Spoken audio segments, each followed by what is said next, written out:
en plein centre du Nigeria, Mangu, ici en mai 2023.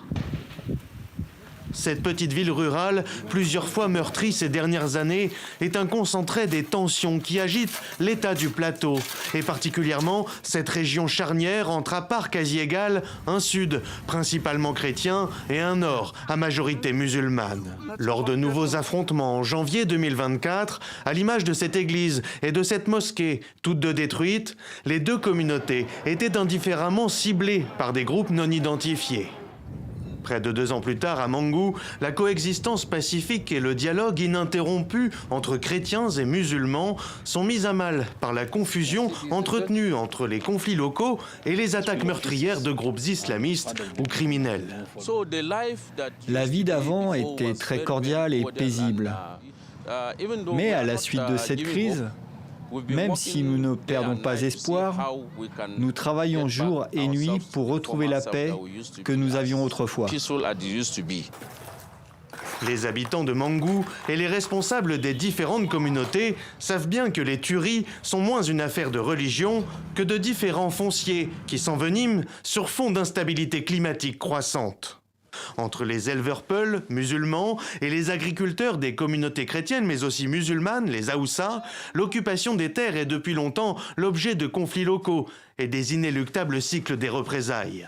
Un terreau fertile dont profitent des bandes criminelles qui tuent, pillent et kidnappent contre rançon et qu'on appelle communément ici des bandits, mais aussi les djihadistes. C'est grâce à notre coopération entre chefs religieux que nous jouissons aujourd'hui d'une paix relative.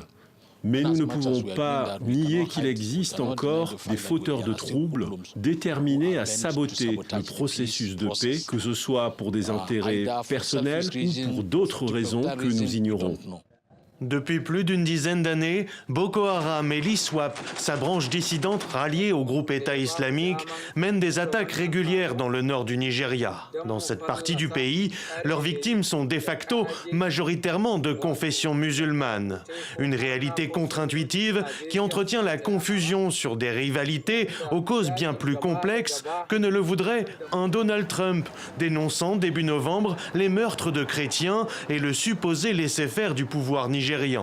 Des déclarations simplistes selon les spécialistes du sujet et fondamentalement erronées selon Abuja. Mais à Mangu, qu'ils soient musulmans ou chrétiens, certains mettent de côté les errements du président américain et appellent à le prendre au pied de la lettre au nom de la sécurité de tous. Quand le président américain a évoqué le sujet, pourquoi paniquer si nous sommes irréprochables? Nous devons l'accepter afin qu'il puisse lui aussi participer. Nous devons continuer. Nous devons le soutenir afin de lutter contre le terrorisme. Selon les chiffres des Nations Unies, depuis 2009, l'insurrection djihadiste dans le nord-est du Nigeria a fait plus de 40 000 morts et forcé plus de 2 millions de personnes à fuir leur foyer.